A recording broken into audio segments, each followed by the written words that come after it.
네, 8월 29일 멤버십 라이브, 번개 라이브 파트 1 시작하도록 하겠습니다. 최근 우리나라뿐만 아니라 글로벌 경제 관점에서 봤을 때 이 중국의 상황이 상당한 관심을 이끌어내고 있습니다. 그럴 수밖에 없죠. 글로벌 탑2 경제 대국에서 특히 우리나라 같은 경우에는 대중 수출 의존도가 워낙 크기 때문에 중국의 어떤 경제 위기 가능성, 그 리스크에 대한 우려가 커지면 커질수록 우리나라 같은 경우에는 더 쫄 수밖에 없는 그런 상황이기도 합니다.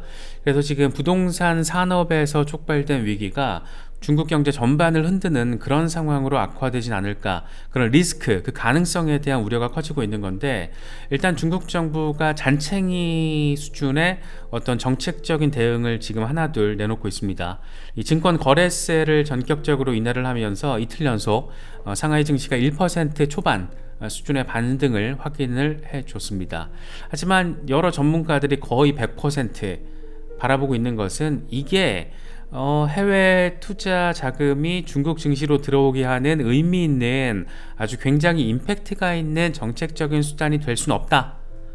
이런 부분이 거의 100%라고 보면 될 것 같고, 오히려 단기적으로 차익 실현의 기회다. 거래세가 50% 박인 세일을 하니까 큰 손 투자자들, 해외 투자자들 같은 경우에는 이번에 차익 실현하고 돈 빼는 오히려 그런 기회로 삼을 수도 있다는 거죠. 그 이상도 그 이하도 아니다. 굉장히 그러니까 단발적이고 별거 아닌 거를 지금 중국에서 빠져나가고 있는 외국 투자 자본을 잡기 위해서, 내지는 추가로 유입시키기 위해서 그런 걸 목적으로 하는 정책을 내놓은 겁니다. 그런데 별거 아닌 거죠.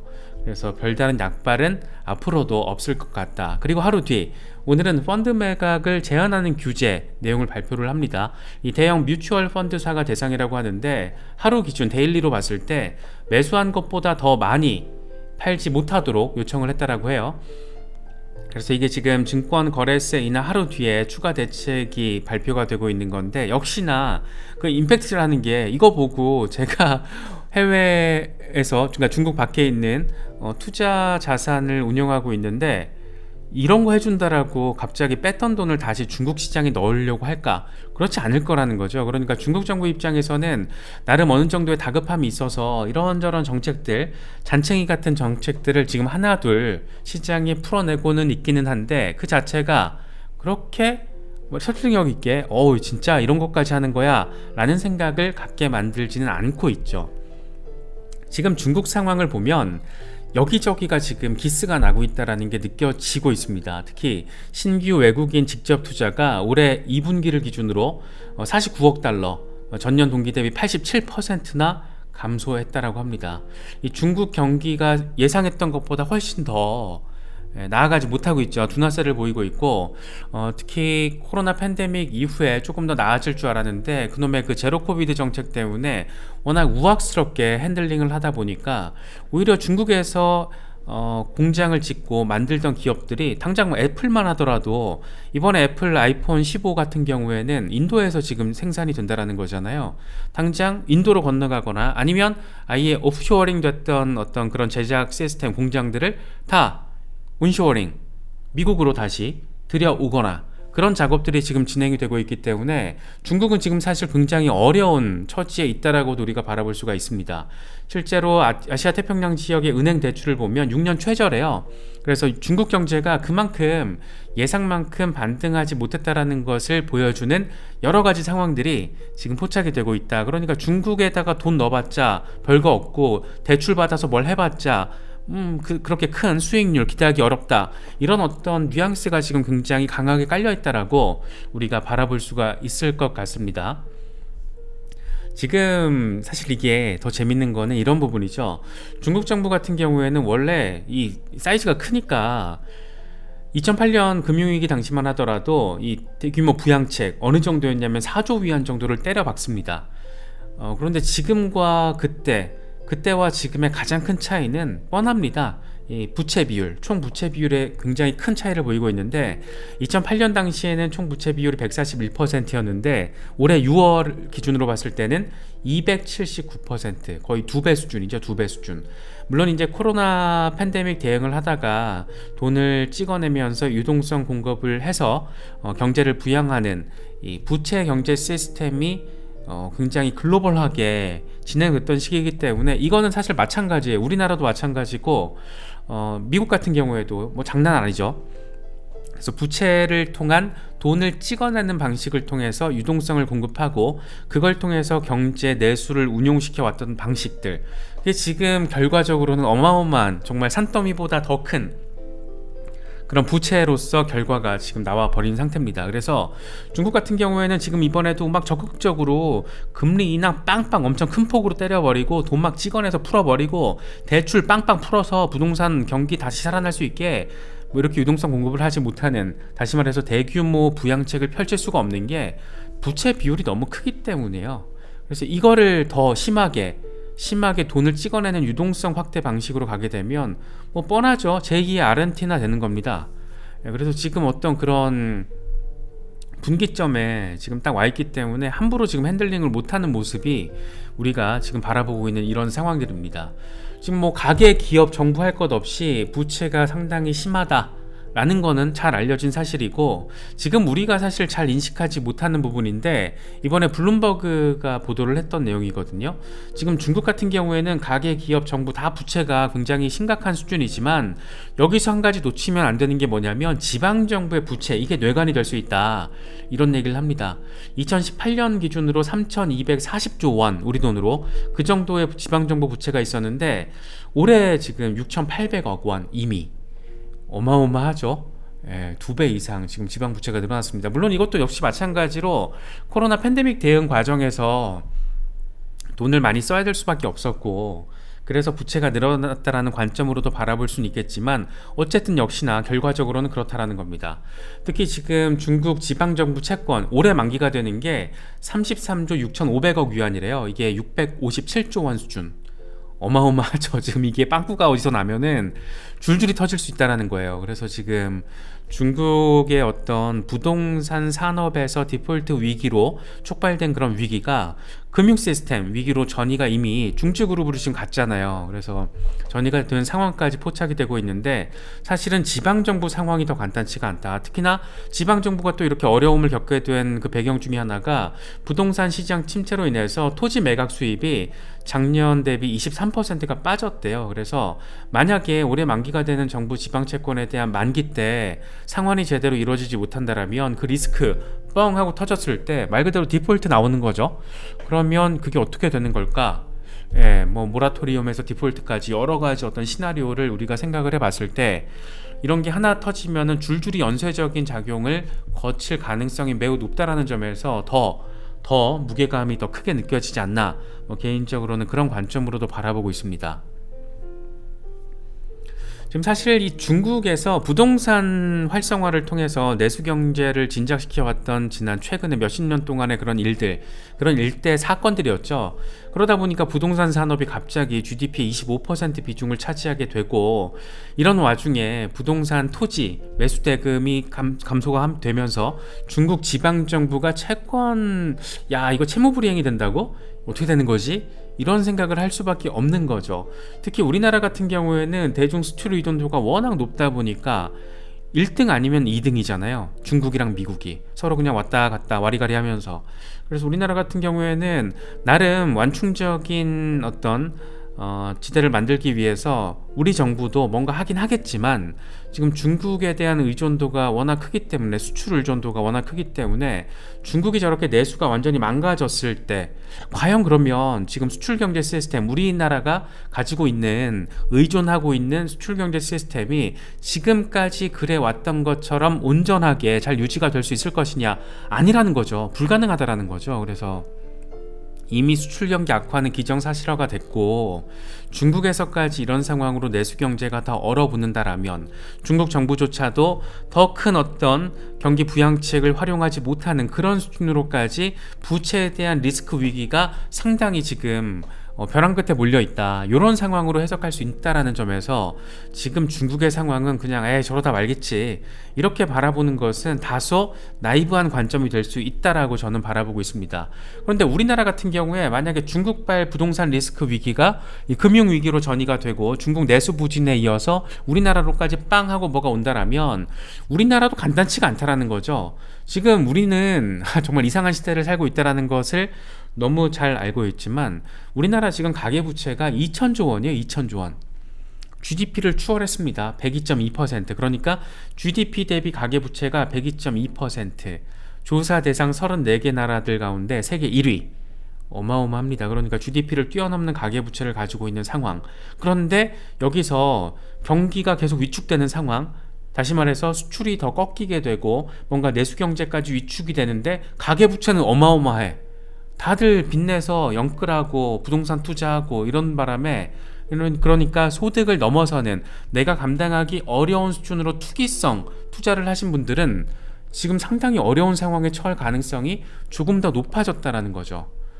102.2% 놀랍지 않나요? 저는 이거 숫자 볼 때마다, 이게 올해 5월 말에 나온 거거든요. 이거 볼 때마다 상당히 더 놀랍게 느껴지는데, 기업 부채도 마찬가지예요. 최근 1년 사이에 3.1%포인트가 또 증가를 해서 118.4%. 그러니까 GDP 대 기업 부채 비율이 그렇다라는 거죠. 이거는 지금 34개 국가들 가운데 4위, 아시아에서 5번째, 빚더미 대한민국, 한 개 기업 정리할 듯 했다. 그러니까 이른바 좀비 기업들이 좀 정리가 되게 놔둬야 되는 건데, 예를 들어서 좀 냉정하게 바라봤을 때 지금 건설 시장에서, 주택 건설 부동산 시장에서 좀비 기업으로 분류가 되는 기업들, 이런 것들은 그냥 망하게 냅둬야 됩니다. 그래야지 정상적으로 건전하게 경제가 선순환할 수 있는 어떤 흐름이 만들어질 수가 있는데, 그걸 계속 지금 뭔가 긍정적이다라고 보기 어려운 정책을 통해서 억지로 지금 부동산 산업을 떠받쳐주고 있잖아요. 누가? 정부가. 그런데 그 정부가 정책적으로 떠받칠 때 그게 누구 돈으로 떠받치냐면 우리 같은 서민들 돈 가지고 50년씩 빚내서 집 사게 만들면서 가까스로 지금 이 시장을 유지시키고 있는 겁니다. 가계부채 2천조 시대인데, 이렇게 되면 정부 입장에서는 이 대출 규제를 강화시킨다라든가 금리를 올린다라든가 뭐 이런 식의 방식을 통해서 정책 대응을 통해서 뭔가 해야 돼요. 그런데 지금 한국은행은 이창용 총재 같은 경우에는 이런저런 얘기를 하면서 금리 안 올리고 있죠. 사실 지금 단계에서는 금리를 올려야 됩니다. 그거는 뭐 굳이 경제학자가 아니더라도 금리가 올라가야 돼요. 그래야지 이 나라 경제가 정상화가 될 수 있는 하나의 단초가 마련될 수 있는 그런 상황. 다른 거 다 필요 없죠. 가계부채 2천조 원 시대. 이거 하나가 다 얘기를 해주고 있는 겁니다.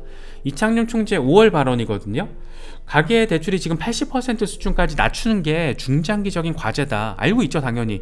굉장히 똑똑한 양반이에요. 알고 있죠, 당연히. 범정부적으로 가계대출 비율을 어떻게 낮추고 구조를 개선할지를 논의하고 있다. 논의 중이다. ING 중이다. 뭔가 대책이 나올 거야 라고 말했던 게 5월이거든요. 그리고 나왔던 대책이 이거죠. 50년 만기 주택담보대출. 다시 봐도 웃겨. 이게 말도 안 되는 겁니다. 이건 정말 이 정부가 미쳤구나.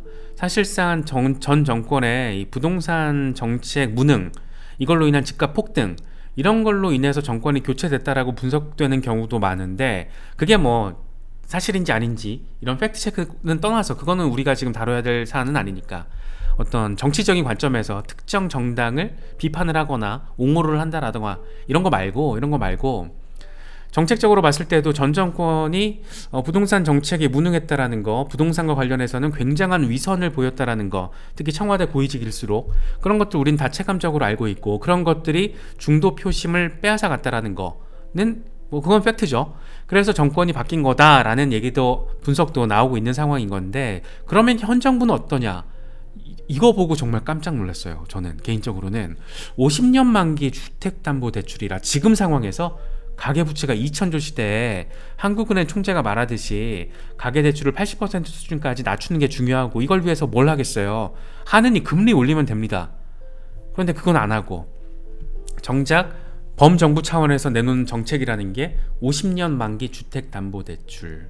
그러니까 우리는 지금 죽을 때까지 빚을 갚아야 되는 그런 사회에 살고 있고, 60대 70대 노년층도 50년 만기 주택담보대출을 받아서 내 집을 마련을 하고, 언젠가 머지않아서 죽기 전에 10년 안에 집값이 더 오를 수 있을 거라는 기대감, 그런 막연한 기대감. 그렇게 되면 참 좋겠지만 그렇지 않을 수도 있는 상황이라는 게 지금 보여주고 있는 경제 현실인데, 그런 기대감 때문에 너도 나도 50년 만기 주택담보대출을 지금 받고 있는 겁니다. 지금 5대 은행 기준으로 시중 5대 은행 기준으로 50년 주담대가 8월 들어서 2조 원 이상 넘었다.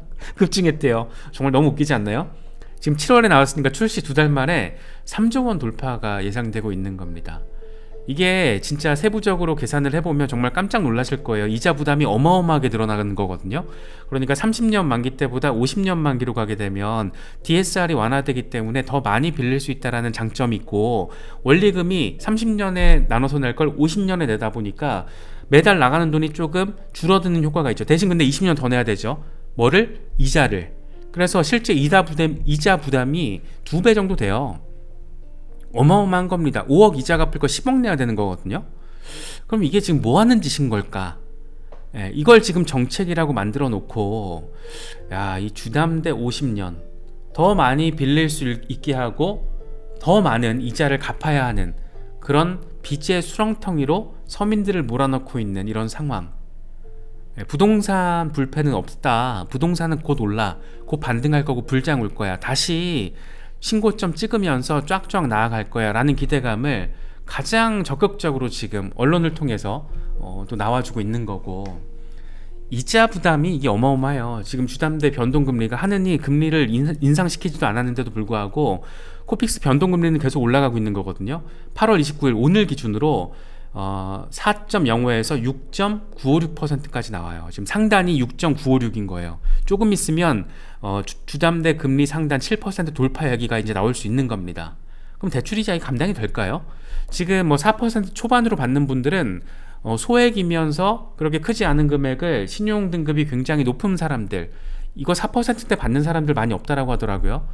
일반적인 분들 막 정말 어렵게 영끌 시도를 해서 빚을 내시는 분들은 6%대가 많다라고 하죠. 그런데 이제 이게 상단이 7% 돌파를 눈앞에 두고 있는 상황. 이거 어쩔 건데라는 생각이 드는 거죠. 그래서 이자 감당을 못하는 상황이 예를 들어서 만약에 미국에서 금리를 한 번 더 올리는데 우리나라는 또 동결을 해. 그래도 이거 주담대 변동금리는 스멀스멀 올라갈 거거든요. 그러면 어떻게 될까? 대체 이놈의 나라는 이게 어떻게 되려고 이렇게 되는 걸까? 이런 상황에서 중국발 어떤 악재가 크게 빵하고 온다. 그럼 정말 어떻게 되는 거지? 겁나는 거죠. 그래서 경제학을 평생 동안 공부한 학자분들이 이런 얘기를 많이 해요. 동일한 표현들을 많이 사용하시더라고요. 끔찍한 가난이 기다리고 있다. 내지는 끔찍한 가난이 찾아오고 있다. 내지는 끔찍한 가난이 덮칠 것이다. 요즘에 이런 표현들 많이 사용하시더라고요. 그래서 그게 되게 저는 이 50년 만기 주담대 전에는 체감이 좀 안 되다가 50년 만기 주담대를 딱 이걸 보고 나니까 다들 미쳤구나. 그러니까 정부에서 이 정책을 핸들링하는 놈들이 정말 다 정신줄을 놨구나. 이래놓고 건설사 새끼들은 집을 잘 짓고 있죠. 철근 빼먹어가면서 순살자이 흐르지오. 집은 개판으로 짓고 정말 사람 목숨 담보로. 그런데 정작 서민들은 그런 어떤 희망과 기대감을 가지고 50년 주담대라는 부채의 늪으로 자발적으로 지금 돌격 앞으로 하고 있는 겁니다. 이게 사실 내 월급에서 이 주담대를 받아서 원리금이 나가는 게 내 월급의 한 30% 정도만 되면, 넘지 않으면 상관없어요. 이게 어차피 몇십 년 동안 나눠서 상환을 하는 거고, 중간에 만약이라도 의미 있는 강세장이 나와줬을 때 그냥 한 방에 상환이 될 수 있는 상황이 벌어질 수도 있으니까 그 가능성이 없다라고는 또 말할 수는 없죠. 그런데 그럴 수도 있겠지만 소득의 막 50% 이상을 원리금 갚는데 넣어버리면 일단 첫 번째, 내 생활이 너무 피폐해집니다. 인간적인 어떤 삶의 만족도가 떨어질 수밖에 없어요. 특히 진짜 영끌 막 월급 받는 대로 70% 원리금 내시는 분들 있잖아요. 정말 사는 게 얼마나 힘들까라는 생각이 들어요. 그런데 그런 무리한 어떤 담대한 대출 빚내기가 지금 이루어지고 있다.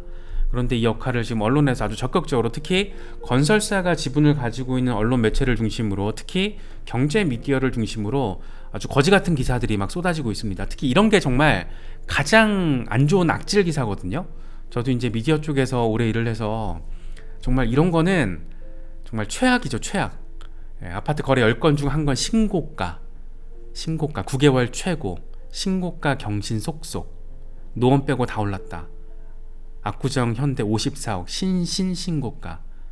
그런데 지나고 나면 이게 계약 취소, 등기 안 되는 물건으로 확인이 되는 경우도 왕왕 있고, 그렇게 시세 조작, 이걸 또 알아요. 이런 기사들도 많이 나오죠. 최고가 찍은 집 취소, 1년 뒤 계약 취소, 모자가 짰다, 이런 거 한두 건이 아니죠. 2년간 돌연 계약이 취소된 신고가 절반이 계약의 절반이래요. 그게 계약의 절반.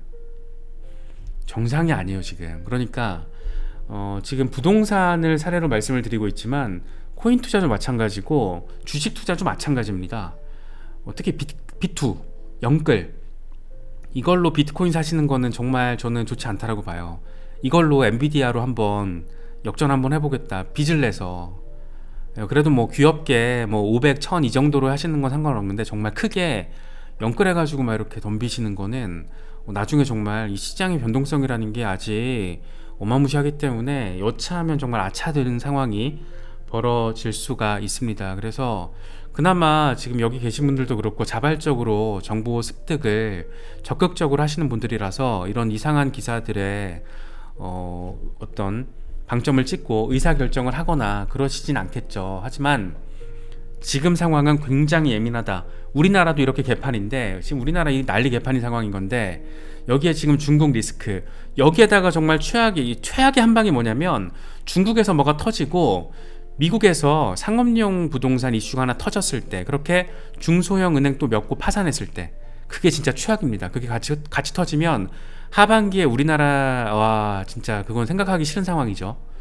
그래서 올해 하반기가 굉장히 예민하게 진행이 될 거고, 크립토 투자의 영역에서는 내년 비트코인 반감기라는 이슈가 있어서 나름 기대 포인트가 있긴 하지만, 올해 하반기를 잘 어떻게 지내나가는 과정에서 경제 안팎에서는 뭔 일이 터질지 모르는 상황이기도 합니다. 그래서 앞서 중국 상황, 그리고 우리가 여러 번 짚어봤던 미국의 상업용 부동산 리스크 가능성, 그 우려들, 그리고 우리나라의 지금 이런 현실들, 이런 작태, 이런 것들 다 엮어서 맥락적으로 바라봐야지 우리가 어떤 투자를 신중하게 보수적으로 좀 접근하면서도, 한 번 또 접근할 때 어느 타이밍에 내가 판단을 했을 때 딱 넣어야 될 때가 있잖아요. 그런 거 판단이 좀 될 것 같아요. 그래서 지금 상황이 굉장히 예민하기 때문에 이런 부분들도 잘 참고하실 수 있으면 좋겠습니다.